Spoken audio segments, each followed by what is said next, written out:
Welcome to another episode of In the Nude. Today we're going to have a naked conversation with Deepak Chari. He's the co-founder of Chari Center for Health Engineering Certified Biofeedback Specialist, the creator of Life Transformation Technology Program with Advanced Voice Biofeedback Technology. And Deepak program helps women, men release hidden emotional blocks from anxiety, sadness, fear, anger, and upsetting, stressful events so that they can feel calm, confident, liberated, and powerful within themselves and their relationships and the directions of their lives. That is a pretty epic power statement, like as far as like who you're helping and what you're going for. That takes a lot of, if for anybody who hasn't ever sat down and really thought about like a mission statement for life or whatever, to get that specific takes a lot of whittling. How long did it take you to get like so clear on exactly what you wanted to do with your business?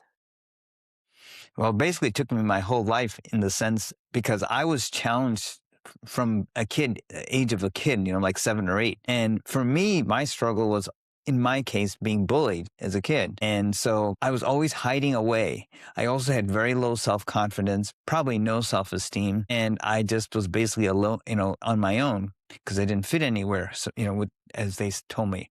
So my place, Rachel, was hiding out in the library, okay, in different aisles when it was, okay, this aisle is safer than this one. And since I was there for a while each day trying to find safety, I said, well, I may as well do something while I'm here, right? So I would grab books from the shelf randomly, supposedly randomly, and those books happened to be on the law of attraction. Oh, Yeah, fun. yeah. Think and Grow Rich, As a Man Thinketh, How to Win Friends and Influence People, books by Dr. Joseph Murphy, and on and on. So I didn't realize it at the age of 8 or so, 7 or 8. Reading these books, I was imprinting and programming my subconscious to think in a positive way. I was basically doing to do anything to boost my self-confidence. So this pattern carried on through my elementary school, junior high, and even high school. It changed in the sense that from being pushed around to being, like, okay, you don't fit in our group or you don't fit in any group. So then after I graduated from high school, I found that I was drawing all these horrible friends, classmates, relationships, bosses, supervisors, you name it, everybody. And I thought, wow, I thought this was going to end when I was an adult, this bullying pattern, so to speak. They were narcissistic, mean, manipulative, controlling, every gaslighting, everything you can think of in the book, right?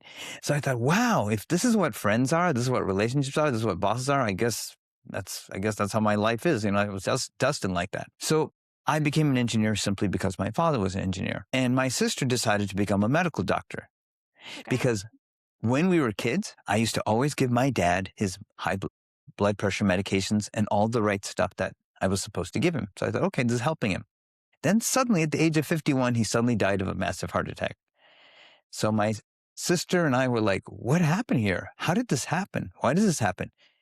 And could this be prevented from happening to anyone else? We asked ourselves that as teenagers. And mom was a young widow at the time. So fast forward, I became an engineer, but my sister became a medical doctor because she wanted to find a natural solution because the pharmaceutical approach, it didn't work in his case because we did everything right for helping others so that same thing doesn't happen. So she became a medical doctor. And my sister and I decided to form a partnership. And you mentioned I was a co-founder of the Chari Center of Health. Chari is my last name. Nice. So we made that name because in tribute to our father who suddenly died at a young age, so we can prevent this from happening to anyone else. So my sister was helping all these tons of people, reverse, mainly women, all their health conditions, and men too. But as I saw her doing that, and I was working as an engineer in the field, I said, I think I would like to work in our center too. I'm improving productivity and efficiency in all these companies I'm working in, which is okay. But when she changes one person's life, it changes the life of them and everyone else they interact with. So I thought maybe I should switch to that. So I told, but then I realized I don't have a medical background at all. I have an engineering background, right? A master's degree in engineering. How can I help heal people? Yeah. So remember, Rachel, I read all those books about the law of attraction when I was hiding away. Yeah. So I said, wait a minute, wasn't there something I read about that? Okay, this is what I'm going to do. This is exactly what I did. Universe, can you somehow help me in some way to use my gifts and talents in engineering to heal people at that center that I'm co-founding with my sister? Yeah, it was literally like that. And I detached from it, or I forgot about it actually, which I found is called detaching. And then I started working in the field 2 weeks later, some friends came up to me and said, Deepak, this guy's going to be speaking in Santa Monica, California. We were living in San Diego, California at the time, about how your voice reveals everything that's limiting negative emotions, negative thought patterns that are in your subconscious mind, which is running your life.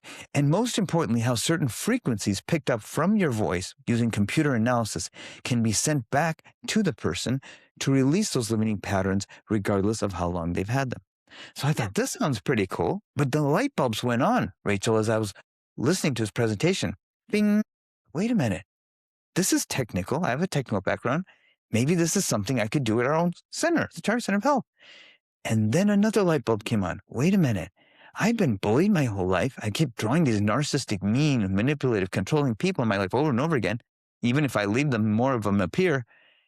Is this a program like the movie The Matrix? For your listeners and viewers, Morpheus and Neo, Yeah. that I could clear for myself. Yeah. So I went up to him. I said, hey, can I apprentice with you with this technology? He says, okay, I'm just going to take one more person. And I think that'll be to you for the most part. So then I didn't realize that I was one of the last ones because he had these health conditions later on that he didn't teach anyone else. But I was in the right place at the right time. So I learned everything of how to clear all these traumas and all these heavy duty emotions and stress and anxiety and every kind of emotion you could imagine from people. He goes, I think you got it. Then I thought, okay, now that I worked on everyone else, I wonder if as an engineer, if I can improve this because I'm improving productivity, efficiency in companies and stuff. So I tweaked it, made things more smoother and faster. And I got faster results and better results. So I said, now let me apply it to myself. Is this a program that I've had all my whole life? And I started working myself. There's a feeling of relief you have, Rachel, when the pattern releases. You feel like a kind of feeling. And you can also see that in the computer voice maps too. So I worked on myself. And then I started saying, let me see what happens. Well, guess what? Those horrible people that are around me constantly, they said, I don't want to be around you anymore, Deepak. And they were leaving me. And then I thought, wow, I'm losing these horrible people in my life. Maybe it's better to have them, then, it's better to have these horrible people than lose everybody. Yeah. But guess what? As soon as they left, I said, oh, I'm alone again. Soon after, all these wonderful, nurturing, caring, loving, supportive people appeared in my life from all angles. Bosses, supervisors, even relationships, friends, classmates, colleagues. And I go, wait a minute, I don't even know what that's like. What is it like to have a loving, caring person, friend, relationship? So the reason I shared this story to inspire your viewers and listeners is that even though you never had that in your life, maybe you had a very traumatic childhood and life in general, or drawing the same kind of horrible relationships like I was, you can experience what this experience is like to have wonderful people in your life, even if you never experienced it before. So then I thought, okay, now I'm really inspired to help people. So then I started working on one person after another till hundreds of people came by all over the US and world because this work is done remotely. So it started with my own challenges in my life of going through these patterns. And then I was able to help so many others. Yeah, that's awesome. Yeah, I definitely understand completely what you're talking about as far as like you're talking about with the voice feedback and changing the program, but like you can change your programming and thought process with other avenues too. And so I've had things in my life where if you're raised constantly being denigrated and all that makes perfect sense, you'd have relationships where you continue to have that feeling inside of you because that's home, right? And so, and almost anybody who listens to my podcast or listens to my content wants their life to look differently, but it's also terrifying because it's something that's unknown. And so even though you might mentally want that difference, there's a part of you that's scared of what's different. But when you finally have something click in place, whether it's a moment you look in the mirror and you see something and you can compliment yourself, or if it's a moment where you would have had a complete mental breakdown, anxiety ridden thing, but now you just sit with yourself and you're like, oh, that is uncomfortable. And you can just like, that moment of like, you have this like out of body paying attention to yourself and you see something change. There's this like drastic, like, what? Hello? moment. And that's like what you're talking about with the program that you do. That's really cool though, that you have the fact that you had the experience interpersonally, that had you had the interest to read the books in the first place, that you had that life experience, which by the way, I'm so sorry. That is like, even though you were a teen or whatever, that's still a huge difference. And the fact that you and your sister have been so driven to leading into and trying to love in other people is such a beautiful iteration of a sad thing.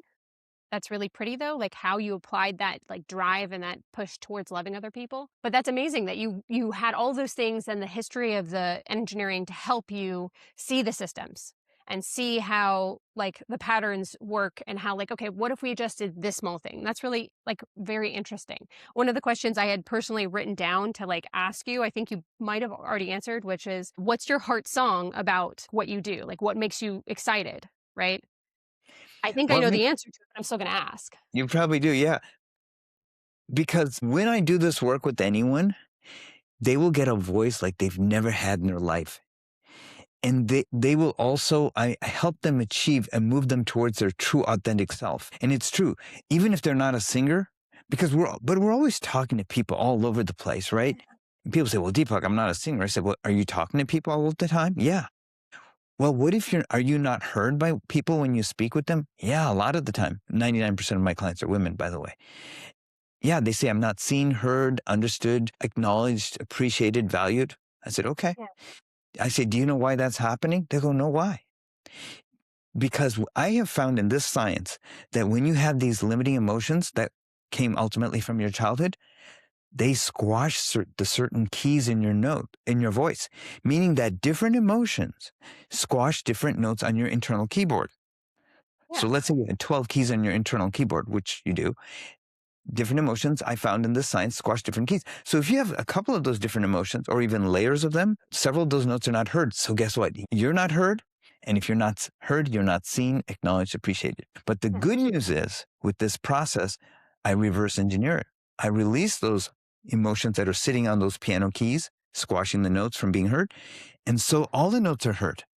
And so you are heard and you are seen in ways you never were before. yeah. Helping people come back to themselves, Their basically. true authentic self, which Yeah, they that's what may I'm saying, like, never they're have experienced before. yeah, yeah, I know, because most people have something that happened, whether it's a bully or it's a parent that's also a bully or, Sure. um, and it suppresses things inside of them, and for you, you're talking about how it suppresses the voice because that perpetuates that same cycle. But coming back to and finding, for a lot of people, finding for the first time who they are is such a magical experience. It's painful and it's arduous and it's complicated, but I love the fact that you have found a way to, often when you have been raised in those situations, you can have a focus on a do, right? Like focus on action, focus on to-do list. And a lot of coming home to yourself has to be learning how to like be with yourself. But you found a way for someone to do to help open them up to be able to be more capable of the be on their own. And that's really awesome. It's like giving somebody crutches when their foot is broken so that they can like manage to be able to get to the couch to sit and be kind of thing. That's really pretty. That's really beautiful. Absolutely. And then eventually they'll be running a marathon too Yeah, later on. exactly. Yeah. And the interesting thing, Rachel, is I found out with everyone, and I didn't know this before until I learned the science, that there are 4 phases we all go through. Okay. The first phase is when your parents decide to procreate you. And I'm being kind of very direct here, but Yeah. if you know what I'm saying. But it's true. Think about this. In the process of them saying, okay, we want to have this child, whatever emotions they had up in that moment, guilt, shame, regret, frustration, maybe they're not happy where they are in their life. Maybe they had a traumatic childhood or life in general or traumas. Maybe they're not so happy in the relationship, the mom and dad or boyfriend, girlfriend. Maybe so all those things are going on. A certain percentage of those emotions from all that time download into the energy field of this new child being born. You see, this new child being born, this little energy, has nothing on the hard drive, like a brand new hard drive from the store. Yeah. But a certain percentage I found, which I can actually quantify in this work, from the mom and dad, the unresolved issues get downloaded into the energy field in phase 1. But Yeah. guess what? So do the unresolved emotions and way of looking at things of the grandparents on the mom's and dad's side. Yeah, that makes perfect sense. So, and what if the grandparents all died before this little baby being created was born? I mean, it wouldn't have affected me, Deepak. No, it might have affected you even more than your parents. What? Because it's in the energy field, you see? Everything in the subconscious is in the energy field. So even though you don't consciously understand, it doesn't matter because our conscious mind is like 1 to 5% of the whole equation. Yeah. So that gets downloaded. So that's all in phase 1. The unresolved issues of those people. What if your grandparents had addictions or depression or trauma or any kinds of issues like that, or, tragedy? If they never resolved it in their life, then you get that unresolved issue. Then you go to phase 2. So what is phase 2? Phase 2 is that you're in your mom's womb for 9 months incubating, Hmm. but you're also incubating every thought, feeling, and emotion that your mom is having while you're in there. So what if she was thinking, gosh, I wasn't ready for this kid. I wanted to jet set around the world and do all these things, and I didn't expect I would get pregnant. Well, what's the message going to the kid? I wasn't wanted. Maybe I should have never Hmm. been born, Or what if both parents were fighting with each other while the kid Yeah. is in the womb? Hey, guys, I can hear you fighting. The kid is picking up all that too. And Yeah. that's in phase 2. But then it goes to phase 3. And phase 3 is when you're born. You already had 2 phases done. Now Yeah. you have the direct interface of the mom, dad, maybe grandparents, maybe teachers, uncles, aunts, all these older people than us telling us things. You know, I thought you'd get the talent in the family. I guess you didn't get it, huh? Why couldn't you see that girl across the street? Look how tall and she is. Look how talented, how smart she is. Can't you be like her? I mean, why don't you be Yeah. like her? What's the message? Well, I'm not good as who I am. I got to be like somebody else, So all of these things affect this kid. And I found out, Rachel, it affects the kid the most from the time they're born till the time they're 7. And there's data behind this too. Yeah. But up to age 12. Yeah. So from 0 to 12, therefore, everything that happened in those years gets duplicated, especially if you Yeah. have And unresolved amplified. issues. And amplified, yeah. Yeah. So you project the unresolved issues that you didn't maybe resolve in your childhood, 0 to 12, and then you create that same situation to your life. So now we go to phase 4, where you take phase 1, 2, and 3, which I discussed, into your own life. You do the same patterns that your parents and grandparents did, even though you said you'd never do that.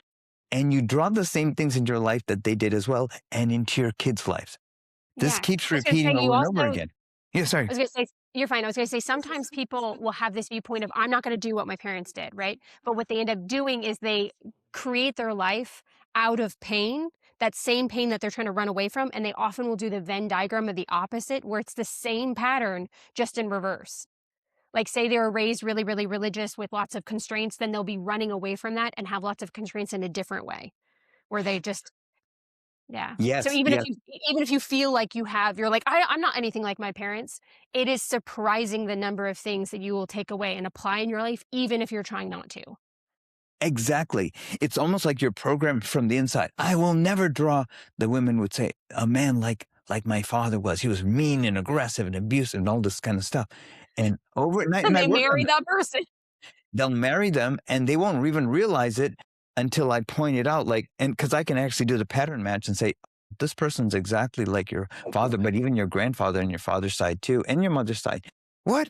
How did that happen? I'll say, well, you're repeating the pattern over again. Yeah. So when I created this whole program, which I call my Life Transformation Technology Program, it literally is like a rocket ship that breaks you out of that repeating pattern that would just go endlessly, and you go into whole new frontiers. Now you're creating your whole new reality for yourself and then for your kids and future generations.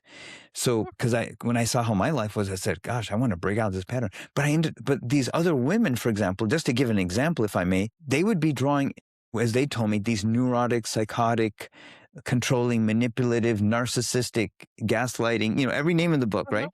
And then they would leave that one and another one would show up and Yeah. they would say over and over and over again. And they would say, Deepak, I'm an honest, caring, compassionate woman. Why am I drawing these jerks? And they said other names into my life over and over again. I said, it's not you. You are a fantastic woman. But when I'm listening to your voice, it's the program I can hear in your voice that goes back to your childhood. And I know you Yes. had a very, as they said, dysfunctional upbringing, and parents are fighting all the time, yelling all the time, throwing things at each other and all that kind of stuff. So the kid thinks subconsciously, oh, this is what a relationship is. Even though logically later on they go, no, I don't want a relationship like that. Yeah, it doesn't So change that's why, the brain and yeah, how it it's feels. programmed to bring. Remember, 0 to 7, whatever it says is the gospel truth. It goes right in. You don't even question it, especially Yeah. up to age 12. So that's why this happened. But I tell them the good news is this can be cleared. You're not fixed to this kind of light.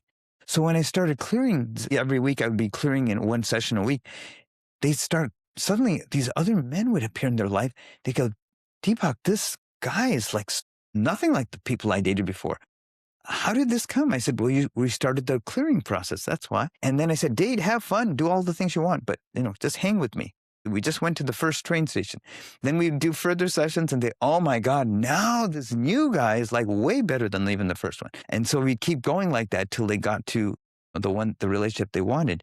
And sometimes it was like a storybook, honestly, even if it blew me away. So that's the potential that we can have when we release these limiting patterns. Yeah. So your mantra that you have that we read through, that like very specific guideline of what you're trying to help people with, and then your passion for helping them out of that. Have you ever sat with your drive of why you want to do that, as far as like what makes you like push further and continue? Because it can be hard work being a person who runs their own business or has their own thing. And yeah, of course, running a business has its own challenges. When I'm doing the part where I'm seeing a client, it doesn't matter how many hundreds of people I had seen before, I see them as a fresh new client.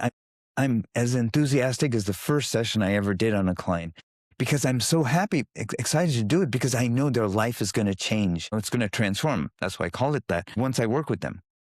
And as long as they're open to the process and working with me, they will see the results. And I know their life is going to shift, but I also know they're going to shift the lives of others unconsciously too.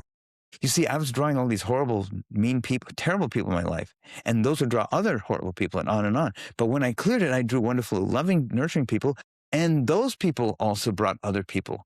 So the whole network changed. So my passion and desire and happiness of doing this is excitement is when I change this one person's life, I'm changing the life of so many other people, one person at a time, because every people has a influence that they don't know of.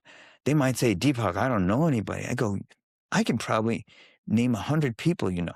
What? I said, yeah, if I really think about it. So when you're shifted, you change the energy of those people you're with, and and then those people are happy with you, and then they're pushing that positive energy forward too. Yeah. So that's my whole mission, to just change the consciousness like that. Yeah. Yeah. Ripple effect, as far as like you can only affect the people you make impact on, but which each of those people, they make their own impact if they continue on with the change of their frequency and the change of how they speak and what they're drawing in. Yeah, that makes perfect sense. And that's because you're drawing people into your life that are already at a high frequency. So they are naturally going to draw people into your life and in their lives too with your interaction. We don't realize our own power. We're a walking manifester of our thoughts, emotions, and feelings. And your voice is the most accurate reflection of that. Yeah. So yeah, absolutely. Yeah. I think that sometimes the science of attraction or the science of energy can feel very like woo woo if you don't know enough science, right? Like if the first time I heard about the law of attraction, I was just like, okay, that's, a way to sell your book, or the first time I heard about like feelings being literal, like a tangible, like markable thing that you can see in a person's body and how it affects. I was like, okay, but it's remarkable when you actually do, like, I I am a skeptic, right? So when I heard somebody say that, I was like, "Well, I'm going to prove you wrong," right? So I went on and I started searching and reading books or whatever. But when you learn about the science of how energy functions and works, like if you see, like they have videos where they try to emulate what the world looks like if you just see the energy of the things, like an energy of a tree, an energy of and the frequencies that they're on or whatever.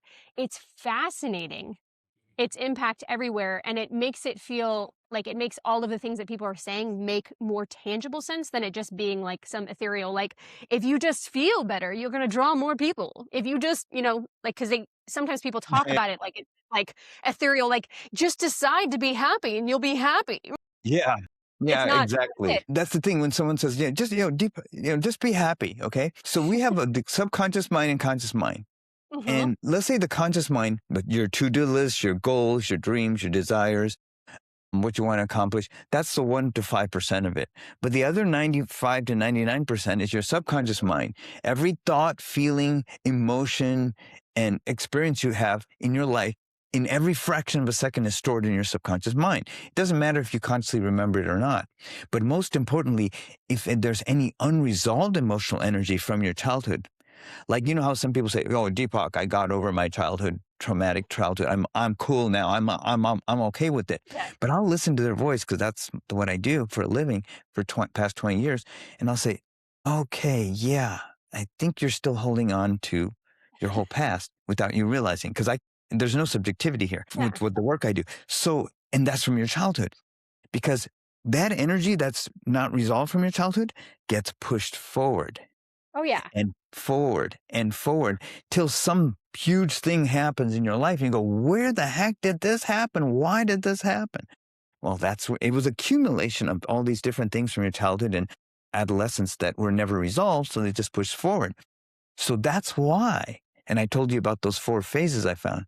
When I work on a new client, and the first thing I do is clear the emotional imprints, the limiting ones I talked about, from your mom, your dad, your key childhood events, which we've all had, like mine, Yeah. I told you, and other people's.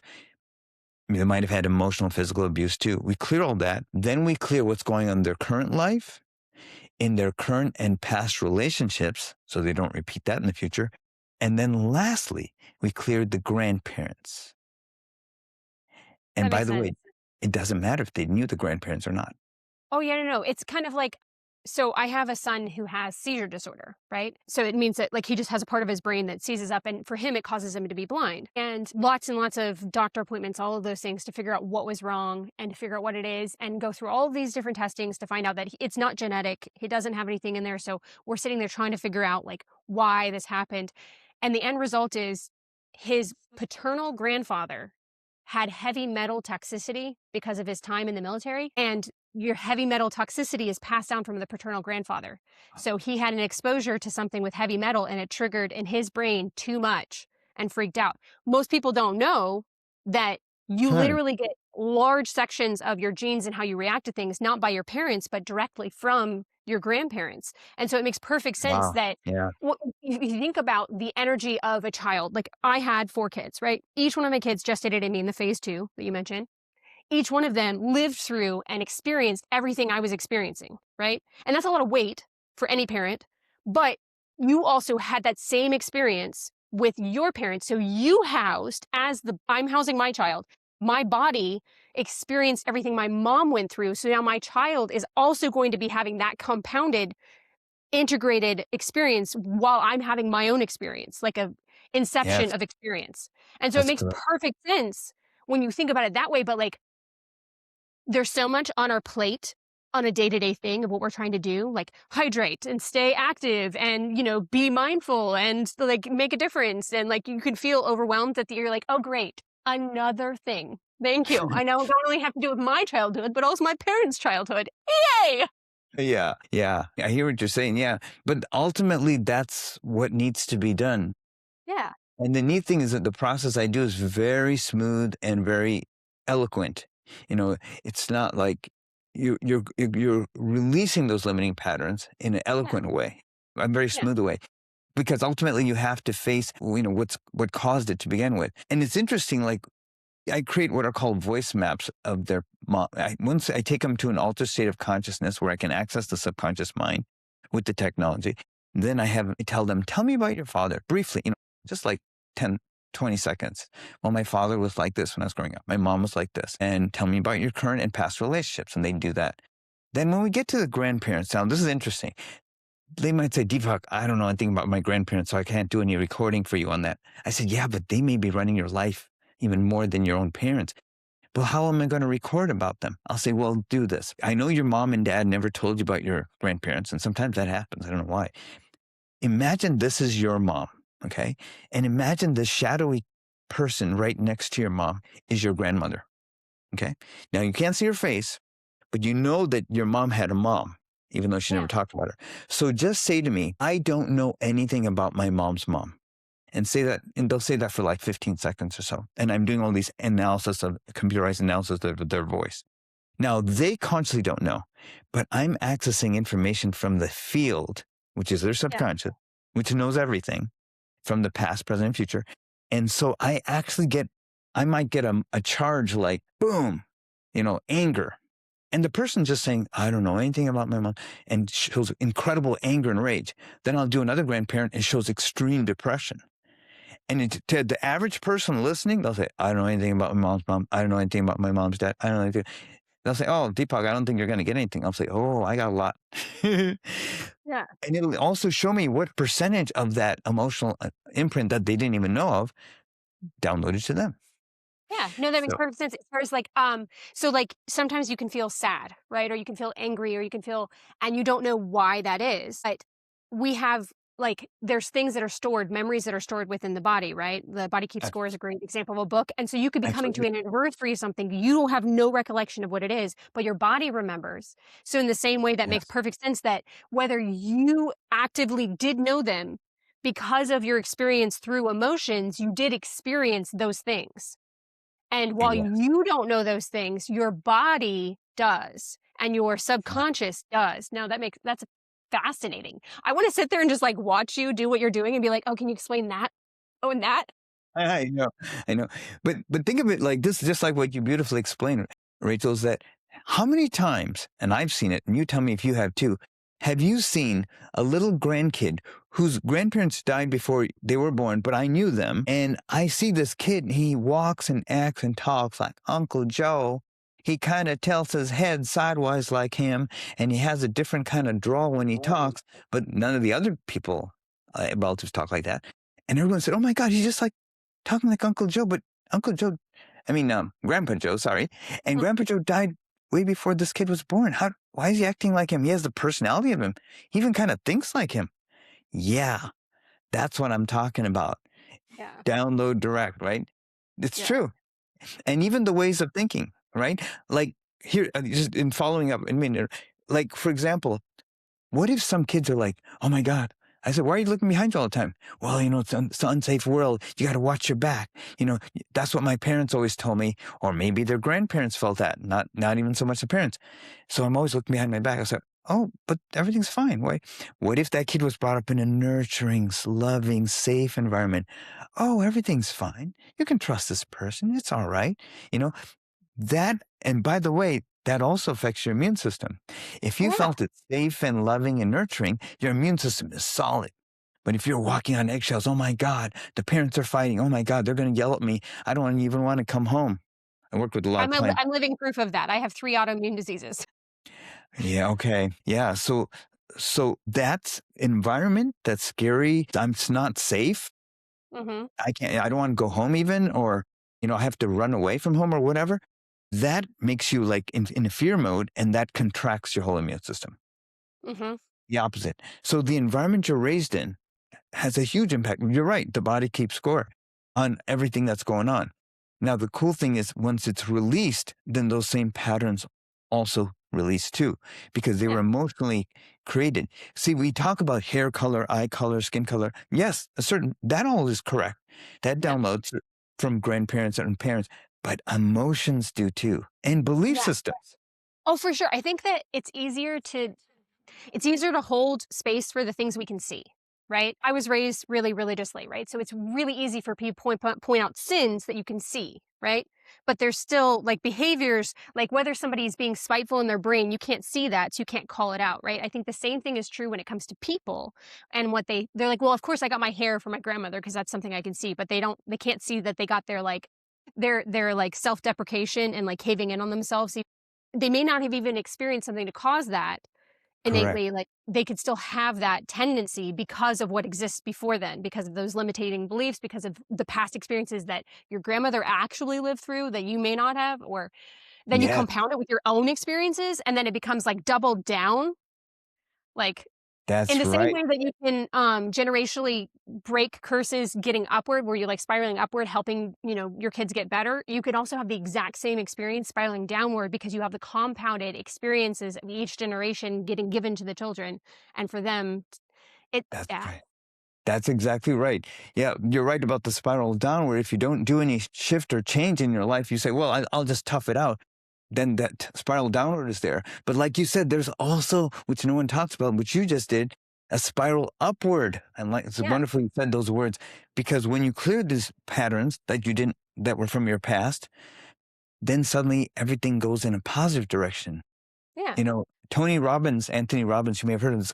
He said, "It's in your moments of decision that your destiny is shaped." And as a kid, I go, I don't even know, what does that mean? Well, what if you're coming from an unresourceful place, like you're depressed and frustrated and angry and upset and life sucks and blah, blah, blah. Your decisions are going to not be resourceful. I'm just being open about it. Well, I And was gonna so, say you're having a limitation of belief saying everything's horrible because that means you're eliminating anything that isn't horrible because you already have the assumption that it's going to be bad. So when you're making a choice, you're correct. making it from the 50% of no. So yeah, yeah. And that leads to another negative result. And then when you're in that compromised place, definitely you're going to, well, then now what's going to happen? Boom, boom.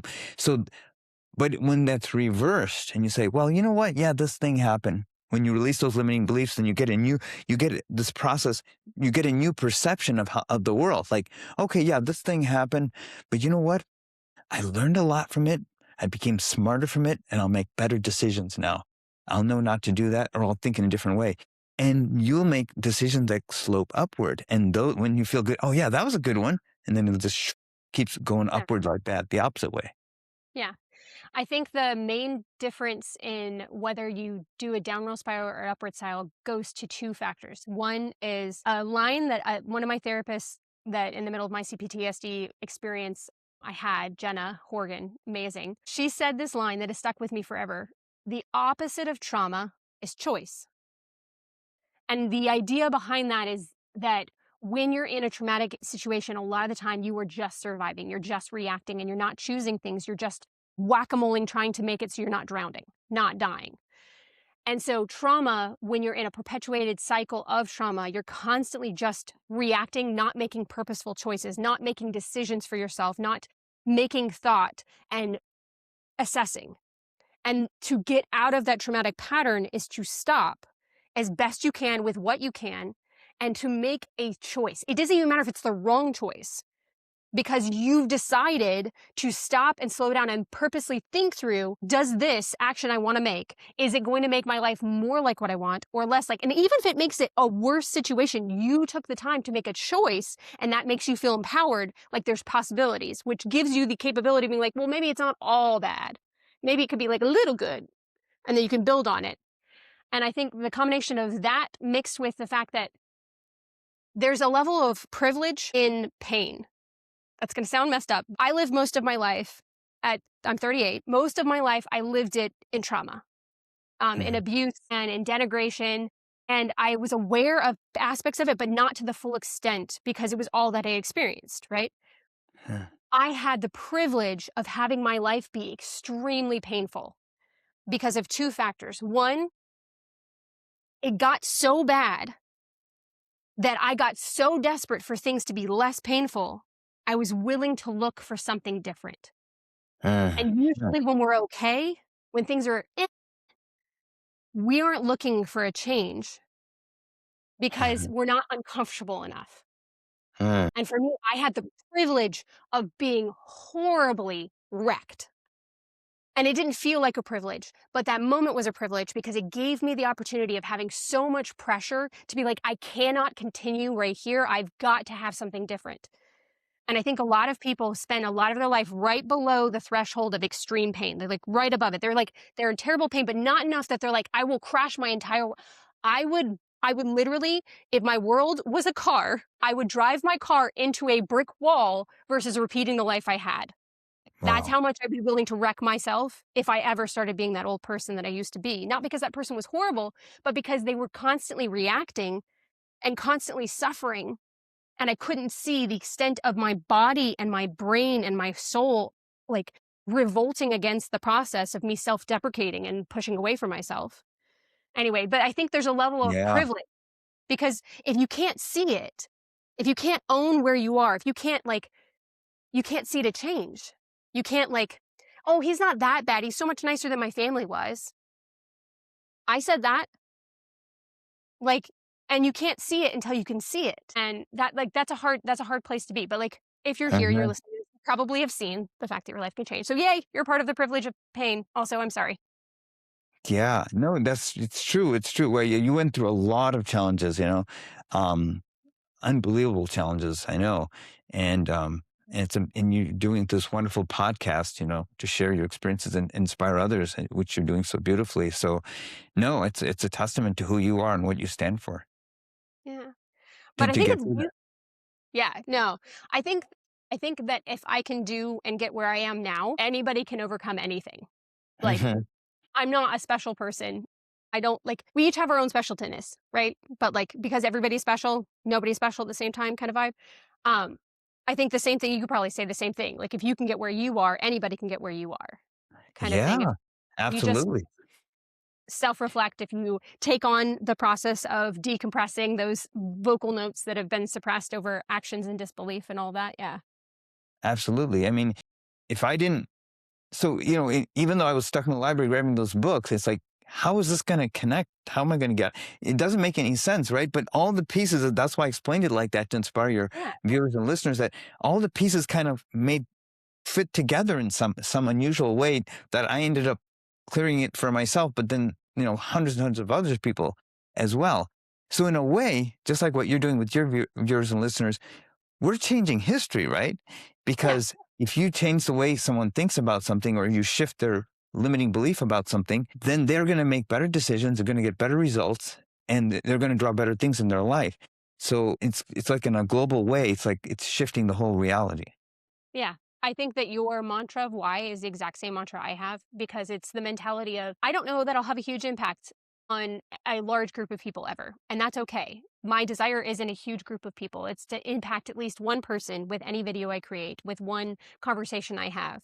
Because if I can make an impact, even tiny, that is a butterfly wing flapping. It's, like the effect rolls out and makes, and with each one of us learning a little bit more about ourselves and having a little bit more grace for ourselves and a little bit more love for ourselves, we have more capacity to offer that to the world. And the more times we can come to the world with compassion, love, grace, our world can look different, experience different. You can even be like my life on paper. I've said this so many times. My life on paper 4 years ago to now looks about the same, but me in it and how I experience my life is nowhere near the same.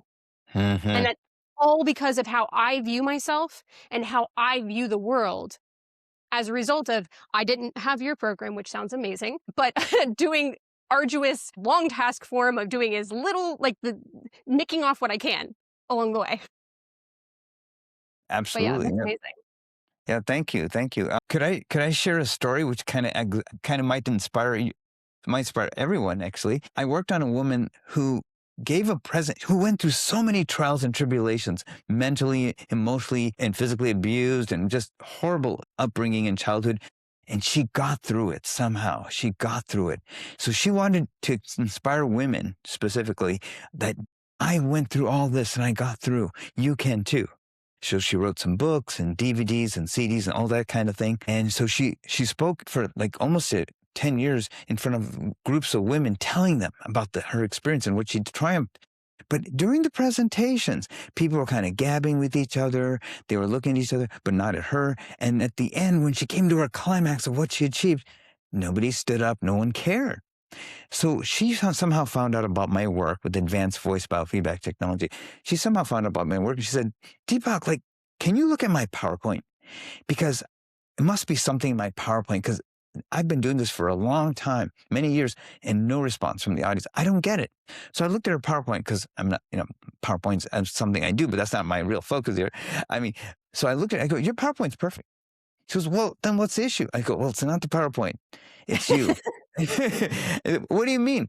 Well, when I'm listening to you tell me even about the challenges you went through, I can barely hear your voice because you have all these certain emotions, guilt, regrets, all these different abuse patterns. But don't worry, we can clear these, okay? Because I've done this before. So I worked on clearing her patterns, and then I was listening to her voice, and it's getting more, more and more elevated, and I could hear more of the notes in her voice. I go, okay, now this is great. Now you're at the level that it's perfect. Your voice is fantastic and harmonized.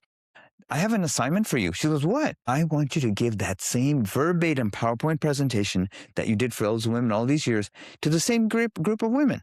She goes, Deepak, that was so humiliating. Why would I want to do that again? I said, you're not the same woman. I verified that. I guarantee it. So you're the same woman with the elevated without the baggage. So she gave the same presentation verbatim to the same basically group of women. Now, halfway through the presentation, she saw tears coming down some of the women's eyes. They were really into her presentation. And when she got to the climax, the women stood on their feet and thunderously applauded. Never experienced that. She never experienced that in her life. They ran to her table, got her books, courses, DVDs, all that stuff. So she came over to my office. She said, Deepak, you won't believe what happened. And she shared with me. I said, yes, because now you're seen and heard and acknowledged the way you should be. Your true, authentic self's being expressed. That's why you were heard this time. So Yeah. that's kind of an inspiring story. The same presentation, exactly verbatim, word for word. And so that's the thing is, you know how, have you ever had the experience I did when I was first starting out with this work?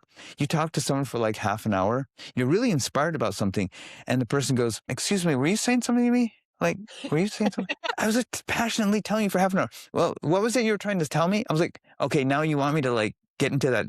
I was like, that was before I learned all this technology. Because that's what happened to me. I was not seen or heard, acknowledged, because I had all those notes squashed because of those different limiting emotions. That's why this happens. And we just carry it forth. Because when we speak, I used to think, oh, we're just speaking with our vocal cords, right? Yeah. We're speaking with every part of our being, Rachel, mentally, emotionally, physically, spiritually, all 60 trillion cells of your body, not just with your vocal cord. So if you have these unresolved emotions, you know what's happening? Even if you give a positive talk to people like that lady, she's basically emailing her unresolved emotions right into their Oh, yeah. subconscious. Oh, for They sure. don't Like, know that. it's kind of like if you, send out an invitation to a friend for dinner, but in your brain, you're like, "They're gonna say no." Yeah. And you saying, "They're gonna say no," you have already put out the vibe of, "No." And you're more Yeah. likely, I know it sounds insane, but you're more likely It's to not receive insane. a no It's not because you insane. have put out that energy. You put out that, like, you've almost done that. It's kind of like, when you have somebody who has avoidant attachment, right, where they're like, they have been neglected and all of that, and so they're afraid of connecting with people, right? Because Absolutely. they know that any point somebody could take it away, so they don't want to risk it, right? So that Yeah. person, generally speaking, will do things that are naturally offensive, like whether they're crass or they say derogatory comments or they ignore you or they do it because they're trying to, their body is saying, we already know rejection is happening. We're going to put it out there and get the rejection in our terms. Right. So they're Yeah. doing it in an overt way that you can see that same pattern, but we all do it, even if you don't have, even if you're like a healthy attachment person, you still have those things where you're like, yeah, but I'm not really good enough for that. So I'm going to ask because I know I should ask, but I don't think it's going to happen. And feeling like that, which is really hard to overcome, that feeling perpetuates that reality. Yeah. It's a self-fulfilling prophecy, because then if the person says, oh, they're probably going to say no, and they say no, oh, gosh, Mhm. see it happen again. See, every time I say this, they keep saying no, no matter how nice and of a person I am. It has nothing to do with how nice the person is. It's what they are literally emailing through their subconscious. Remember, to the other person's subconscious. The other person's subconscious is 95% of the equation. They're consciously like, okay, this is the vibe I'm getting from this person on stage. Even if they're giving a positive message, but they're emailing like, I, life is not good. Everything sucks. I'm having a hard time in my relationships. And, I just had a fight with my boyfriend before I gave this presentation. And, and they're giving this positive thing, but what they're actually getting, the person's getting emailed the actual, so that's why they kind of go, oh, you know, Yeah, it's kind of so the same that, thing when you see somebody in a video, like if you're watching a short form content or long form content, and you see somebody trying to like, where they're like, hi, I just want to talk to you about this thing in my hand. I am so excited. It's the best. I use it all the time, right? Like you feel, you're like, God, no, thank you. Versus somebody who's like, oh my gosh, I have to tell you, I got this new hair care product and it is making my hair fantastic. And like they talk about it because they actually like the energy of those two different people, even though they may both feel like this stuff is fantastic and they're trying to sell it, one of them is making you feel like I'm going to walk away slowly, and the other one's like, oh, tell me the story, I'm curious, you know? absolutely. It's not what you say, it's the energy of how you say it. It's how you be while you do. Your whole being, yeah. You're speaking with every part of your being. We're a walking projector of all of our thoughts, feelings, and emotions. We're actually a walking manifester, if you want me to be really open about it. And we're Yeah. wondering, like, why is this happening in my life? Well, because there's stuff, you're only projecting what's there and creating that reality of what's within you. This is kind of a big pill to swallow for a lot of people, but it's true. We are actually walking manifestors. So if there's something in our life that's not what we want in our life, it's because there's something from our past that wasn't resolved that we didn't want to deal with. Oh, I don't want to deal with that. I'm just going to push it away. Just push Or it maybe away. we didn't, maybe we weren't even aware of Or it, we don't know how to deal. or we don't know how to deal with it because, like, How to deal with it, right?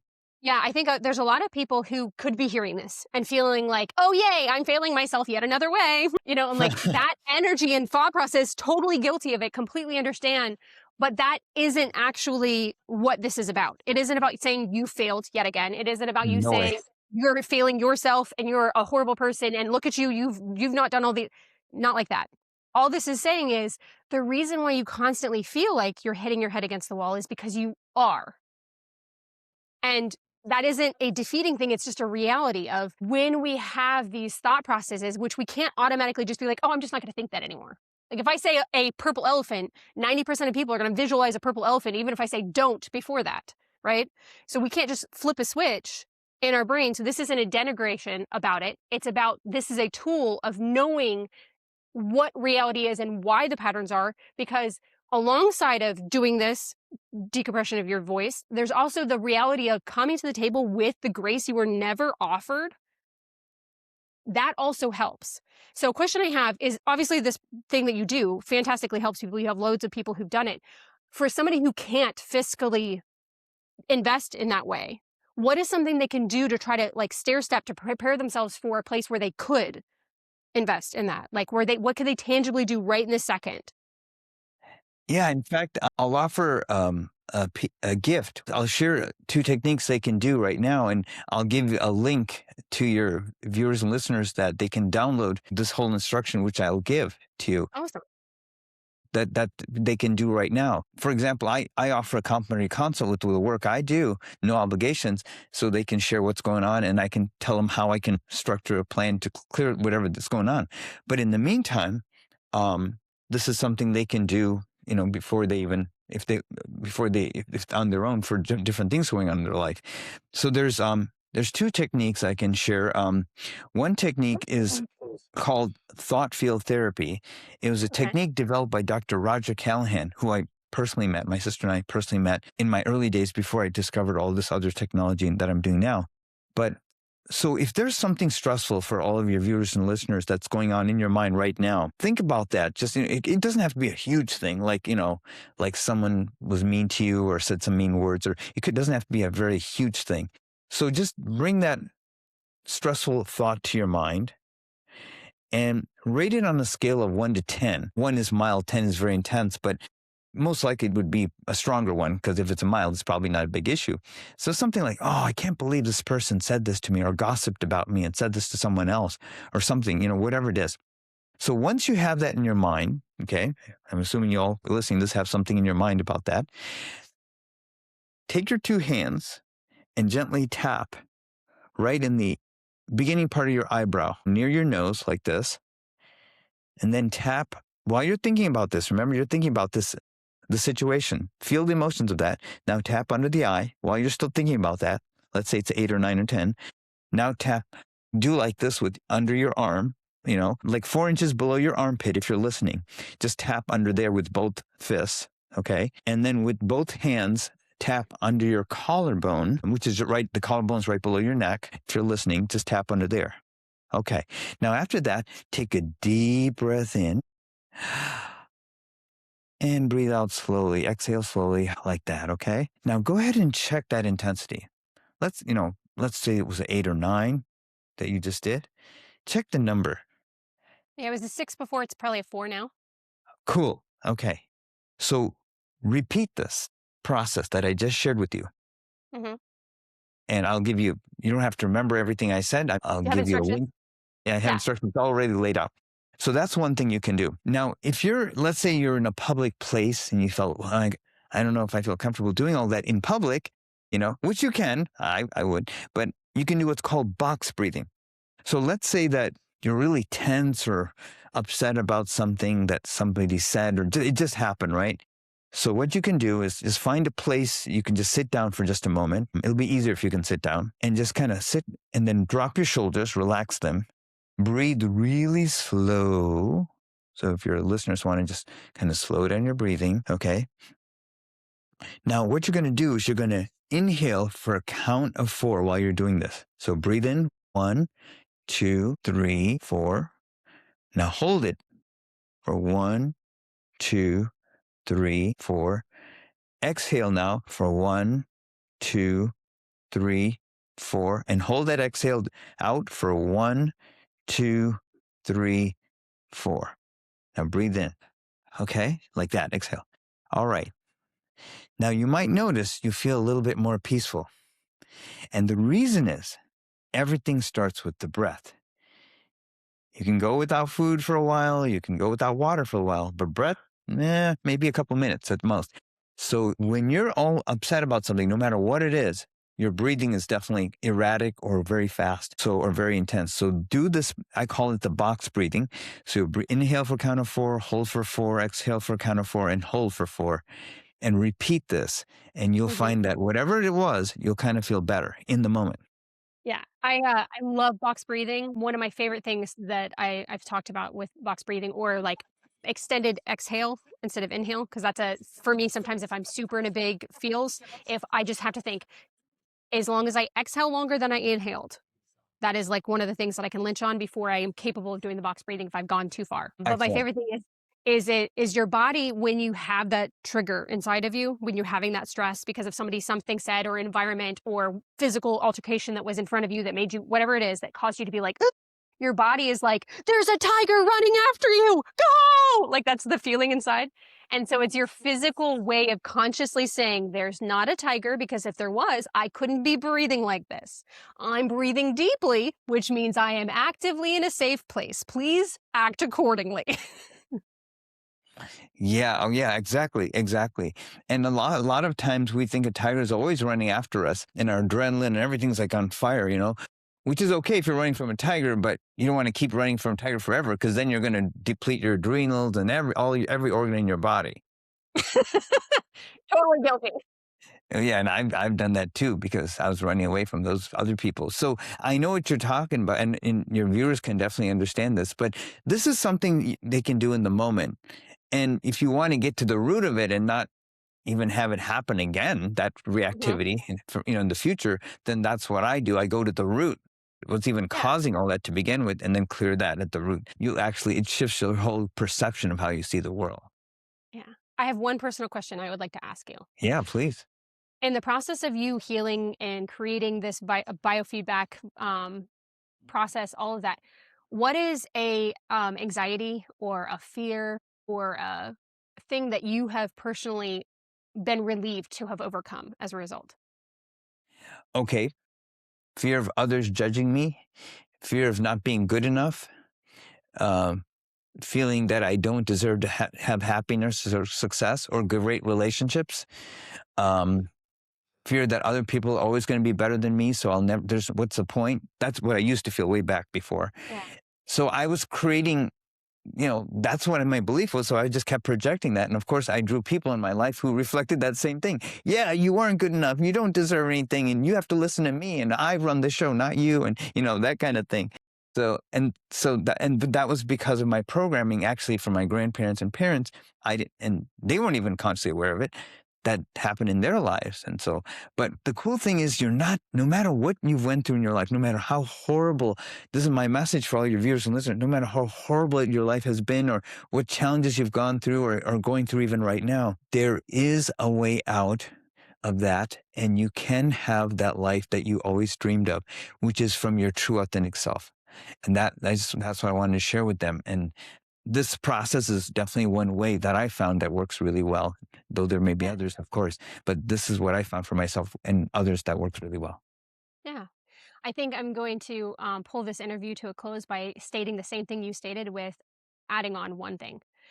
All of the energy and effort, whether you do this voice or whatever you're doing to invest in yourself to try to change your life and come to your authentic self, you're worth the energy and effort. You're worth the work. You're worth the hitting your head against the wall. You're worth plowing through with his voice technology. You're worth all of it. And sometimes we need to hear that out loud by somebody else, because we can't believe it within ourselves because of our own limiting beliefs, whether they're from our experiences, our parents, or our grandparents. Thank you so much for taking the time. It was fascinating to hear this conversation, and I am deeply intrigued by your work. I'm going to go ravage your website and all that. Speaking of which, how can people get connected to you and get more information from you? Absolutely, Rachel. If you want to have a complimentary 15-minute consult with me so I can hear your story, hear what you've gone through, the challenges, and you can share with me everything, no obligations, I can map out a plan for you of how I can help you get through that into all the areas you want to. All you need to do is go to my website, which is www.fastanxietyhelp.com. So it's FASTANXIETHELP.com. And once you go to my website, check out the testimonials. So you might connect to all the different people I work with. You might relate to the shifts they had. And most importantly, you can sign up for a complimentary 15-minute consult with me, no obligations, and then we can talk about what's going on, and I can share a plan of how I can help you. Okay, perfect. And that link that you talked about for the instructions or whatever, Yes. I will be including that into the context of this video when it goes live. So you'll also have that in the text. Wonderful. Yes. Thank you so much for taking the time. It was lovely to get to know you. Thank you, Rachel, for having me on your show.